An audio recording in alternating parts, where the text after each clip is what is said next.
자, 오늘 기자회견 발표할 것은 대한민국의 문화전쟁과 영화 하버만의 약속입니다. 대한민국 역사에서 박근혜, 윤석열 대통령만 탄핵된 것이 아닙니다. 바로 이승만, 박정희, 전두환 대통령들이 오명을 뒤집어 쓰고 있는 것이 현실입니다.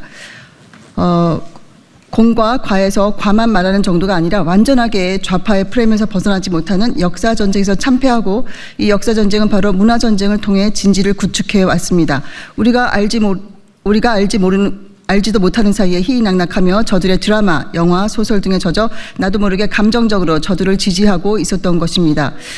특히 택시 운전사, 서울의 보험, 이러한 아니면 소설 한강에 소년이 온다, 이런 것을 통해서 5.18 왜곡이 되었고, 그리고 변호인을 통해서 노무현 대통령을 만들었고, 그리고 판도라를 통해서 탈원전을 했습니다.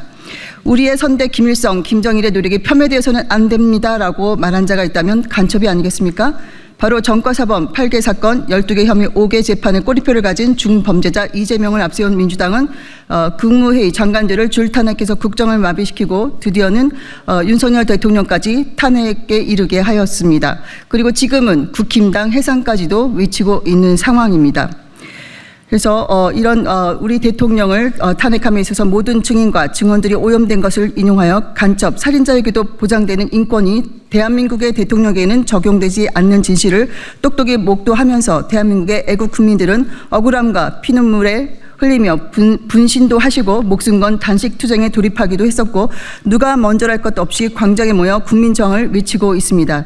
이제 불법 탄핵에 이어 조기 대선이 5월 말 6월 초에 예정되어 있습니다. 세계 12의 경제대국, 세계 5위의 문화강국, GDP가 36,000달러로 2024년부터 2년 연속 일본을 추월한 대한민국의 위상이 무엇이 아쉬워 부정선거 의혹으로 중공, 북한의 나라를 바치고 있는 세력이 득세하게 합니까? 세계에서 가장 높은 반중 정서를 지닌 대한민국이 왜 중국에 먹히게 하는 것입니까? 그것의 뿌리를 알 수 있는 다큐 영화 하버만의 약속이 개봉되어 어제 성황리에 시사회를 마쳤습니다. 지금은 체제전쟁이라고 말하기도 하지만 문화전쟁의 시대입니다. 총칼이 아닌 문화전쟁의 역사전쟁, 이념전쟁을 이끌며 영적 전쟁까지 진행하고 있는 시대이며 거짓을 진실로 바꾸는 미혹의 시대입니다. 가장 앞장서는 것이 영화, 드라마, 소설 등일 것입니다. 김정일이 괜히 영화광이었던 것이 아니며 이들은 진작부터 초안전, 끝없는 전쟁, 그리고 진지전을 통해 우리의 경계 태세를 허물어왔기에 말도 안 되는 범죄자, 간첩, 반역 위헌 정당이 국민이 뽑은 대한민국의 대통령을 탄핵시켜도 무감각한 것인지도 모르겠습니다. 다행히 1.23 계엄으로 인해서 2030 젊은 층들이 깨어나고 있고, 이들은 윤 어게인을 외치고 있습니다. 윤 어게인은 사실 이승만 어게인, 박정희 대통령 어게인을 통해서 윤석열 대통령 어게인이 실현되게 될 것입니다. 이에 앞장서는 하버만의 약속이라는 영화를 통해서 과거 우리의 진짜 선대 이승만 대통령, 박정희 대통령 시대에 어떻게 이 나라를 지켜왔고 또한 번영에 이르게 하였는지를 알려주는 것이 하버만의 약속입니다. 그래서 이것을 감독하신 이장호 감독님을 모시고 이야기를 들어보도록 하겠습니다. 네, 안녕하세요. 이장호입니다. 하나님이 보호하사 우리나라 만세, 하버우먼의 줄임말입니다. 하버우먼의 약속은 대한민국에 주신 하나님의 언약을 의미합니다. 이승만, 박정희 두 분 대통령에 대한 역사 다큐멘터리인데요. 저는 보통 일반 사람들처럼 어린 시절에 이승만 대통령에 대해서 그 아버지 어른들의 영향으로 친일파 독재자라는 인상을 그대로 갖고 있었습니다. 또 박정희 대통령은 제가 청소년 시절인데 그때는 또 제가 사회적으로 그 반체제 지식인들의 책을 읽으면서 박정희 대통령 역시 군사 독재를 하는 걸로 생각을 했고, 거기에다가 제가 70년대 들어서면서 그 연예인들 대마초 사건 때 관련이 돼서 무기한 정지 명령, 활동 정지 명령을 받고 자연히 검열이라든지 모든 것에 대한 반감이 컸습니다. 그러다가 기독교에 기이하면서 기독교의 영향으로 진실이라는 거, 역사의 진실이라든지 우리 인간의 진실이라는 면에 대해서 생각을 많이 하게 되고, 그러면서 역사도 다시 한번 검토하는 그런 과정을 거쳤습니다. 그때 이승만 대통령의 건국 역사를 보면서 해방공간이라는 특수한 상황을 알게 됐고, 그 해방공간은 지금까지도 분열과 대립에 어떤 깊은 영향을 준 것을 깨닫게 됐습니다. 그래서 내가 여태까지 영화 관객을 통해서 잘못 알려준 현실을 왜곡하고 알려준 이런 것들에 대한 사죄하는 의미에서 이 영화를 기획하게 됐고 만들게 됐습니다. 우리가 살아온 동안에 그동안에 효선이, 미선이, 또 사드 거짓말, 후쿠시마 거짓말, 박 대통령 탄핵, 세월호, 이태원 사건 등 지금은 금투세 계엄령까지도 현실을 왜곡하는 그런 소문을 퍼뜨리면서 우리나라의 중산층을 무너뜨리고 윤석열 대통령을 탄핵하고 어떻게 보면은 종중의 그 세력이 지금 우리나라를 위태롭게 만들고 있다고 생각합니다. 그러나 저는 현실이 두려울 때마다 마음속으로 하나님이 그 어려운 상황에서 자유민주주의 건국을 해주셨다는 것, 또 6.25 전쟁 남침에 준비 없이 밀려서 낙동강까지 가고 부산 점령 당하기 아슬아슬한 순간에 다시 반전으로 북진할 수 있어서 압록강까지 밀고 올라갔다는 그런 기적, 이런 기적들뿐만 아니라 이승만 대통령 하야하신 후에 4.19 학생 세력들이 정치에 참여하면서 가자 북으로 오라 남으로 하면서 연방제 통일에 휩쓸렸을 때, 그때 박정희 장군이 5.16 군사혁명을 일으키면서 그 모든 반공을 국시의 제일로 삼는다는 것으로 어지러운 사회를 수습하기 시작했고, 그 바탕을 통해서 경제를 일으킬 수 있었던 것을 저는 모두 하나님의 언약이 지켜진 거라고 생각합니다. 지금도 현실이 어렵지만 저는 이것이 결국 계몽이 되어서 국민들을 깨우치게 되고 그것을 토대로 자유민주주의가 더 탄탄하게 발전할 수 있을 거라는 믿음을 갖고 있습니다. 뿐만 아니라 미래에는 남북통일도 자유민주주의 대한민국의 이름으로 남북통일이 된다는 것을 기대하고 확신합니다. 네, 이상입니다. 감사합니다.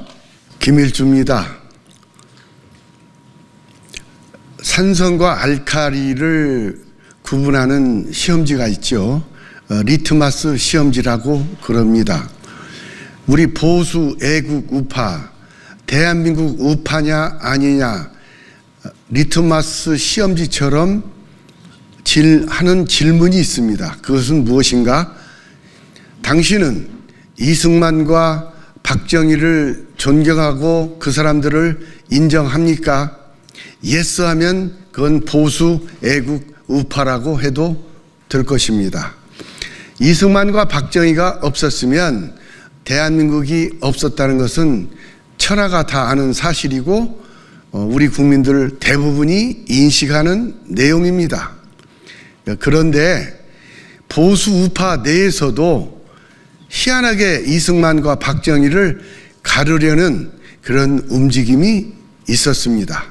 그래서 보수를 하나로 묶고 애국 세력을 하나로 묶어서 우리 대한민국 영원한 나라, 자유민주주의가 꿈을 꾸며 완성되는 나라, 한반도의 주인이 되는 나라, 이걸 목표로 하고 우리 이장우 감독께서 이번에 하보 우만의 약속이라는 영화를 만드셨습니다. 그래서 이승만과 박정희는 희한하게 연구하는 사람들조차도 갈라칩니다. 연결을 시키려고 하지를 않았습니다. 이번 영화를 통해서 보수 우파가 하나 되고 이승만과 박정희는 한 가지 마음으로 대한민국을 지키고 이끌었다. 이런 내용의 영화였고, 그래서 꼭 성공을 해야만 된다. 이상입니다. 지금 우리는 문화 전쟁을 이야기하고 있습니다. 먼저 묻고 싶습니다. 우리에겐 어떤 문화가 있습니까? 대중이 공감하는 문화가 없고 문화에 공감하는 대중이 없는데 어떻게 전쟁에서 이길 수 있습니까? 우리가 말하는 문화 전쟁은 진짜 문화 전쟁입니까? 혹시 고집스러운 자기애와 편향된 정치관을 문화라 착각하는 언어 유희는 아닙니까? 문화 전쟁은 이념의 논쟁이 아니라 서사의 전쟁입니다. 단순히 좌우의 이념적 충돌이 아니라 누가 감동을 선점하고 누가 공감받을 이야기 구조를 설계하는가의 싸움입니다. 문제는 좌파가 이미 이 전쟁에서 이야기 권력을 장악했다는 사실입니다. 좌파는 더 이상 거리에서 깃발을 흔들지 않습니다. 그들은 영화 속 피해자 서사, 드라마 속 소수자 이야기, 소설 속 체제 비판을 통해 이념을 감정으로 번역하고 대중을 설득해 왔습니다. 그람시는 대중은 느끼지만 알지 못하고 지식인은 알지만 느끼지 못한다면서 사람들의 감정을 움직이는 것이야말로 지배의 시작이라고 했습니다. 좌파는 바로 이 전략을 실천에 옮기고 성공했습니다. 그들은 이야기로 정당성을 쌓았고 피해자의 시선으로 세상을 재구성했습니다. 무능한 국가, 냉혹한 사회, 착취하는 자본, 그리고 그 아래에서 억눌리고 부서지는 존재들, 대중은 논리가 아니라 이야기 앞에서 무장해제됩니다. 감정이입이 이성을 압도하는 순간 진실이 아니라 그럴듯한 이야기가 지배하게 됩니다. 우리는 지금껏 논리로 싸웠습니다. 책임, 도덕, 진실이라는 가치로 정당함을 설파했습니다. 그러나 감동이 없었습니다. 대중은 옳은 말보다 공감되는 이야기를 선택합니다. 그 결과 우파는 사회 문화적 주도권을 잃었고 자기만의 확신 속에 고립되었습니다. 우리는 우리 이야기를 갖고 있지 않습니다. 첫째, 서사를 창조해야 합니다. 보수적 감동, 세련된 우파적 감성이 필요합니다. 보수의 정신은 여전히 유효합니다. 선의와 진실, 절제와 책임, 희생과 품위, 그리고 가정과 전통의 힘, 이것이 한 인간의 삶 속에서 감동적인 이야기로 살아날 때 대중의 마음에 닿을 수 있습니다. 이야기는 선전이 아닙니다. 감동이어야 합니다. 하나의 소설이 드라마가 되고 다큐가 되고 웹툰이 되고 게임이 되는 시대입니다. 과거 태백산맥이 좌파의 대서사였고 현재 노벨 문학상을 받았다며 우상화하는 한강의 소설이 문화의 왕좌를 차지했다면 우파는 이념과 위인전에서 벗어나 개인과 자유의 가치를 가슴에 심는 소설과 영화와 드라마를 읽고 보고 감동하고 이야기해야 합니다. 둘째, 캐릭터를 만들어야 합니다. 산업화 1세대의 땀과 실패와 부활, 전쟁을 딛고 가족을 지킨 아버지와 어머니, 자유를 찾아온 탈북자, 오늘의 불의를 깨고 희망을 회복하는 청년들의 서사를 창조해야 합니다. 우리의 이야기 하나하나가 콘텐츠가 되고 콘텐츠는 정서가 되고 그 정서가 문화의 물결이 되어야 합니다. 논리가 아닌 서사, 훈계가 아닌 공감, 권력이 아닌 감동으로 싸워야 합니다. 문화 권력이 아니라 이야기 권력을 되찾아야 합니다. 감동적인 이야기가 필요합니다. 매력적인 캐릭터가 필요합니다. 이야기의 감동은 사람의 마음을 흔들고 서사적 영웅은 세계를 바꿉니다. 우리에게도 이야기가 있습니다. 우리들의 캐릭터가 있습니다. 박성경 작가의 86학번 승연이, 이현수 작가의 도림천 연가는 80년대 운동권 서사를 우파의 시선으로 재창조했습니다. 제 장편 소설 트러스트 미, 최초의 당신은 파독 간호사의 사랑, 그리고 무너진 삶에서 진실을 향해 다시 일어서는 한 인간을 이야기하고 있습니다. 진실, 상처, 회복, 믿음, 그 어떤 어려움 속에서도 인간의 척추를 꼿꼿이 일으켜 세우는 이야기야말로 우리가 회복해야 할 문학적 서사이자 캐릭터입니다. 문화는 혼자 이룰 수 없고 문화 전쟁도 작가 혼자 싸워 이길 수 없습니다. 그런데 우리는 예술인을 키우지 못하고 있습니다. 힘든 여건 속에서 외롭게 창작 활동을 하고 있는 소수의 우파 작가조차 지키지 못하고 있습니다. 그래서 세 번째, 지속적인 작가 육성을 위한 전폭적인 지원이 요구됩니다. 작가가 생계 격정 없이 좌파의 공격에 겁먹지 않고 글을 쓸 수 있는 창작 환경이 절실합니다. 우파의 서사적 세계관을 공유할 수 있는 창작센터와 출판 유통 시스템이 필요합니다. 서사, 캐릭터, 이 두 가지를 창조할 수 있는 작가의 창작 환경, 세 가지가 충족되어야 우리를 다시 문화의 중심으로 이끌 수 있습니다. 문화 전쟁에서 승리할 수 있습니다. 정치가 아닌 문화에서의 연합과 후원 운동이 시작되어야 합니다. 진실이 아니라 감동으로 싸워야 합니다. 감동적인 서사와 캐릭터를 가진 자만이 문화를 바꿀 수 있습니다.